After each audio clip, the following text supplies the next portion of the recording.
ଡେସ୍କ୍ରିପ୍ସନରେ ଦିଆଯାଇଥିବା ଲିଙ୍କରେ କ୍ଲିକ୍ କରନ୍ତୁ ଏବଂ ତାପରେ ଭିଡ଼ିଓର ଡେସ୍କ୍ରିପ୍ସନରେ ଦିଆଯାଇଥିବା ଲିଙ୍କରେ ଏଲାଇଟ୍ ମୋସନ୍ର ତାକୁ ଡାଉନଲୋଡ଼୍ କରି ନିଜ ଫୋନରେ ଏଡ଼ିଟ୍ କରିପାରିବେ ଏବଂ ସେଥିରେ ଦିଆଯାଇଥିବା ଭିଡ଼ିଓର ଡେସ୍କ୍ରିପ୍ସନରେ ପ୍ରିସେଟ୍ ଲିଙ୍କ ତାକୁ ଇମ୍ପୋର୍ଟ କରିନିଅନ୍ତୁ।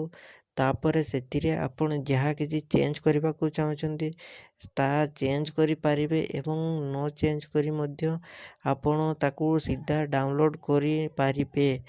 ଯଦି ଭିଡ଼ିଓଟି ଭଲ ଲାଗିଥାଏ ଚ୍ୟାନେଲଟିକୁ ସବସ୍କ୍ରାଇବ୍ ଏଣ୍ଡ ଭିଡ଼ିଓଟିକୁ ଲାଇକ୍ କରିନିଅନ୍ତୁ।